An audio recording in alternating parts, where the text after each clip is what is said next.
সবচেয়ে বেশি সংক্রামক এলাকা মিজেলসের 18টি ডিস্ট্রিক্টের 30টি উপজেলা। আমরা 5 তারিখ সকাল থেকে আমরা টিকা কার্যক্রম শুরু করেছি। আমাদের ওই দিন লক্ষ্য ছিল ৭৬,০০০ বেবি আমাদের টিকা নেবে।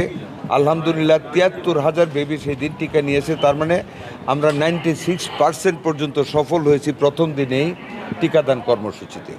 আগামী 12 তারিখ থেকে Dhaka city north, Dhaka city south city corporation, Mymensingh city corporation এবং বরিশাল সিটি কর্পোরেশনে টোটাল আমরা টিকা কার্যক্রম শুরু করতেছি এবং ৩রা মে থেকে সারা বাংলাদেশব্যাপী এই টিকা কার্যক্রম বিভিন্ন টিকা কার্যক্রম শুরু হবে এবং অদম্য গতিতে এবং নির্ভেজালভাবে কোনো রকম বিরতি না দিয়ে আমরা প্রতিদিন আমরা জনগণের পাশে থেকে টিকা কার্যক্রম চালিয়ে যাব, যাতে করে এই ধরনের যেগুলি রিপিট হয়েছে প্যান্ডেমিকগুলি যাতে আমাদেরকে কাবু না করতে পারে। সেই ব্যাপারে আমাদের জনস্বাস্থ্য সঠিক রাখার জন্য, আমাদের ভবিষ্যৎ প্রজন্মের সুরক্ষা করার জন্য স্বাস্থ্যের আমরা কার্যক্রমগুলি চালিয়ে যাচ্ছি। আমরা টিকা ইউনিসেফের মাধ্যমে কালেক্ট করতেছি এবং ইউনিসেফ আমাদের দিচ্ছে, গ্যাবি আমাদেরকে দিচ্ছে। এটা হ্যাভ রিপিটেড। আমরা অন্য কোনো ফার্মের কাছ থেকে টিকা কিনে নেই, শুধু ডিএনসিসি না, আমরা প্রত্যেক জায়গায় আইসোলেশন বেড আমরা গ্রাম লেভেল পর্যন্ত বলে রেখেছি। 3-4টা বেড করে আমরা ওখানে রেডি রাখতেছি। বড় বড় হসপিটালগুলিতে পর্যাপ্ত পরিসরে ওয়ার্ডের ব্যবস্থা করা হচ্ছে।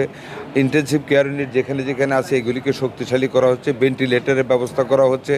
আমরা মেজার্স নিচ্ছি। ডাক্তার যেগুলি বলছেন এগুলি শর্টেজ আমাদের অনেকখানে আছে। আমরা অন্য জায়গায় আমাদের আরও আমরা শিশু হাসপাতাল আছে, আমরা সব জায়গায় খোলা করতেছি, বিভিন্ন জায়গায় শিফট করতেছি।